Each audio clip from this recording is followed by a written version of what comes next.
L'occasion de remercier bu baax maître les deux avocats mais aussi maître Moussa Sarr mi nga xam ne depuis vendredi moom moo yebal ci ay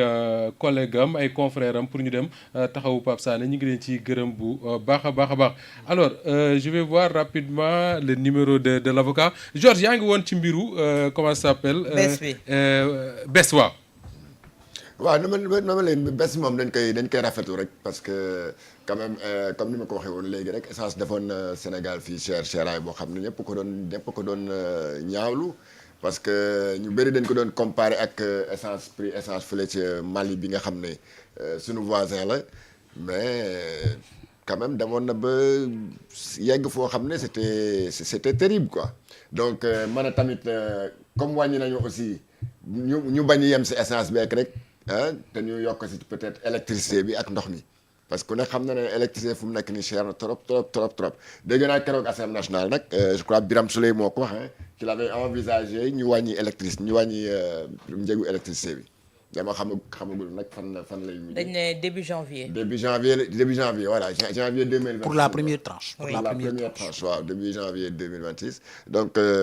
ñu encouragé ak autorités yi ñu gën a dem si kanam gën a wàññi dimbale par exemple góorgóorlu sénégalais bi nga xam ne il est étouffé étranglé de partout avec la cherté de la vie. waaw. sa micro. Justement mbirum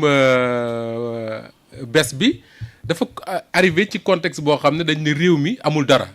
réew mi metti na comment un gouvernement fait pour di wàññi ay njëg ci moment boobu. waaw xam nga baisse prix carburant ak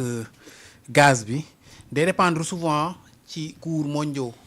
pétrole nga xamante ni ñooy daw te depuis un certain moment ñëpp xam nañ ni cours mondiaux pétrole yi dafa xaw a baissé d'ailleurs en août 2025 Côte d'Ivoire amaloon na ay baisse ci njëgu carburant bi ak njëgu gaz bi boo ko méngaleeg suñu bés xaw na jege tuuti Sénégal def na ay efforts yu bëri 70 francs la ñu wàññi ci li nga xamante ni tey jii mooy essence bi je pense ak 75 francs ci li nga xamante ni mooy gasoil bi gaz bi tamit muy gaz butane bi nga xamante ni moom la ñuy jëfandikoo ci suñu kër yi wàññi nañ ko bu baax gouvernement bi nag boo gisee li tax seen geste bi ñu def am solo mooy dañ nekk ci benn tension financière bu jéggi dayoo nekk ci benn situation économique boo xamante ni nit ñi ñu ngi naan dañuy dem restructuration de la dette wala nit ñi sax ñu ngi naan dañuy dem ci yeneen mesures yoo xamante ni jéggi na doyo donc tey jii bu gouvernement bi mënoon na malgré la baisse des cours mondiaux du pétrole mënoon na maintenir prix yi nga xamante ni ñoo am ci carburant bi ak gaz bi ba situation financière Sénégal daal di ñëwaat à son niveau ñu doog a opérer cette baisse là bi nga xamante ni moom la ñuy parce que dara tënku leen woon pour ñu accélérer cette baisse là malgré la baisse des cours mondiaux de pétrole parce que boo xoolee suñu situation financière actuellement di nga ni peut-être mënoon nañoo xaar tuuti balaa ñuy opérer ces baisses là mais peut-être que gis nañ ni askan bi quand même depuis un certain moment ñi ngi xaw a souffrir. ñu ni nañ opérer cette baisse là en attendant la baisse de l'électricité pour la première tranche. D'accord alors awa baisse boobu essence ak gasoil su amee aussi li ñu war a xaar mooy chauffeurs yi également appliquer une baisse ci ticket wu transport yi. Moustapha chauffeur yi man langage bi nga xam te ne maa ngi ko commencé di dégg moom moo di ne yokk bi c'est pas conséquent. waay. wàññi bi autant pour moi nee nañ c'est pas wàññi bi dafa tuuti pour ñoom. waaw c'est pas conséquent donc ñoom ñu baissé li nga xam te ne moo di tarifu transport yi c'est pas encore à l'ordre du jour. Mais Moustapha c'est pas à eux de décider. Vraiment li may wax c'est à l'État de fixer li nga xamante ne moom moo di tarifu transport yi te su baisse carburant amee dafa war a répercuté wu inéluctablement ci li nga xamante ne moo di coût du transport. Mais absolument. De ce fait c'est l'État qui doit prendre ses responsabilités. Et d'ailleurs boo gisee baisse yi di ëppee ci gasoil bi c'est parce que gasoil bi moom lañ gën a soxla surtout pour le transport en commun. Bien sûr de ce fait kon tey jii c'est pas aux transporteurs Moustapha de dicter leur loi de dire que ne la baisse est conséquente ou pas c'est pas à eux. Parce que tey jii ñiy jënd essence xam nañ ne wala essence xam nañ bu baax Moustapha 75 francs du lu ndaw. déedéet ñoom dañ daan yokk juróomi dërëm ñu yokk paas yi. juróomi dërëm ci lu leer. tey jii li ni mel dañ doon xaar sax ñu ne par exemple les boulangers ñoom ñooy wax ne conséquent wul parce que ñoom li entrer en jeu. ci seen liggéey du ci carburant bi kese dafa bokk yeneen intrants yeeg yi ni mel ñooñu sax mën nañoo wax ne ñoom duñu sukkandiku ci bés bi mais quand il s'agit du transport Moustapha Vraiment. ñoom li ban intrant la ñu amaat beneen boo xamante ne tey ji waruñu wax ne dañuy wàññi transport c'est à l'État de prendre ses responsabilités au ministre du transport d'imposer li nga xamante ne moom moo di ne ay droit wam ñi nga xamante ne moom moo di transporteurs yi parce que 75 Moustapha 70 du lu ndaw déedéet ah tey jii soo toogoon di jënd 20 litres carburant wala 30 litres carburant si ngay xam te ne li nga wàññi du lu ndaw. waaw parce que ça peut servir à autre chose. boo jëndee 10 litres am nga 700 francs. 700 francs de bénéfice waaw. mais 700 francs soo ko yóbboo sa kër Moustapha dara la. waaw mën naa jënd ñetti mburu de wala Georges. ëpp na ko. ça de moom. 700 baax na. 10 litres soo ko jëndoon am. Moi j'ai l'impression que même État depuis des années maintenant déggatuma ñu jël décision pour wàññi les trucs de transport. Alors que bon amoon na jamono yoo xam ne boo duggoon ci car rapide di nga gis. da ngay gis da ngay gis les waaw. nouveaux tarifs signés par le président compte signé par le premier ministre. Exactement. mais dafa mel ni man depuis plus de 10 ans maintenant gëj naa. est-ce que yooyu ñu ngi koy taf ci car rapide yi ba léegi. dama xam mais ça fait longtemps. dañ ko ci daan taf dama gëj a dégg sax autorité en tout cas Macky Sall def na fi 12 ans dégguma ñu wàññi transport.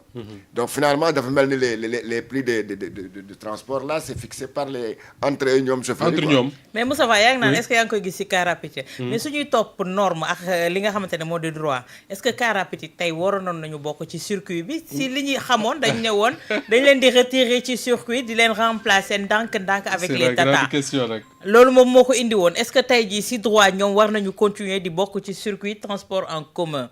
mais Moustapha suñu la nee wàññi nañu li ni mel c'est des produits pétroliers et gaziers tey Sénégal quoi qu'on puisse dire ñun dañu am pétrole am li nga xamante ne moom moo di gaz kon tey jii ñun mënoon nañu xaar bu fekkoon ne lépp jaaroon na ci yoon heure bi 75 ak 70 francs sax du ñu nekk di ko wax on va parler de dire que ne on va acheter comme niñ koy amee à la Mecque un peu partout dans le pays du Golfe que nit ñi ngi dem di jënd essence à litre bi 300 wala gasoil litre bi 250 su ñu nekkee ci pays boo xamante ne producteur de gaz et de pétrole mais tey jii ñun li nekk suñu malchance suñu malheur moom moo di ne dañu am li ni mel ba pare ñun moomaguñ ko suñu bopp si ñi nga xamante ne ñoo di suñu ay kilifa ni ñu négocier woon nos contrats pétroliers et gaziers malheureusement pour nous mais tey jii pour man lii c'est un pas on a ces produits là naam moomaguñ ko suñu bopp te tey jii anam giñ koy jëfandikoo mënoon na gën a jéggi dayoo ba nga xamante ne on a consenti à une baisse on va pas cracher dessus te nee nañu début janvier dina am tamit répercussion ci première tranche li nga xamante ne moo di électricité bi d'accord kon loolu yëpp Moustapha yoo xamante ne la également doon na baax pour beaucoup plus de clarté ñu wax ñu naka la ñu def ba consentir ci bés yi ndax ñun suñu ay ressources yi nga xamante ne tey ñoom ñu ngi koy négocier si la ñu am luñ ñu compal wala tey jii dafa am gymnastique bu ñu def naam moomaguñu lépp pour jot ci suñ ko defoon yaakaar naa ne si lay gën a mën a am portée si lay coût bi di gën a mën a dal que nga annoncé ko uniquement alors Georges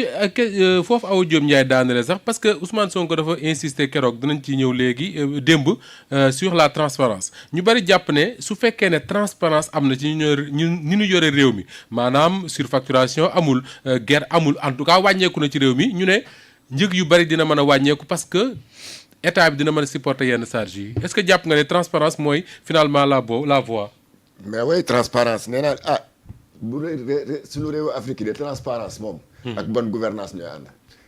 foo tudd bonne gouvernance faaw nga tudd fa transparence. dëgg la effectivement transparence bu amee lu bëri dina wàññeeku te foofu la citoyen bi comme ni nga ko waxee foofu la citoyen bi gën a xamee que sax ni sentir que effectivement am na réew maa ngi avancé. Même bu fekkee ne la situation est très compliquée tout le monde sait que bu ñëwee nee ñu on est au 4e sous-sol nekk un pays boo xam ne vraiment suñu dette moom daf ñu étranglé mais on s'attendait véritablement pas à ce que gouvernement bi mën a dem ba xalaat que ne war nañu mën a wàññi njëg yi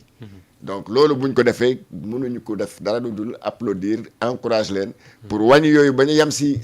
stade boobu parce que xam naa ne bu fekkee ne transparence bi ngay wax noonu am na si ni ñu yoree alalu réew mi mais loolu moo lay woon que ne day retourner si citoyen sur le citoyen parce que foofu le citoyen du mën a bénéficier wu parce que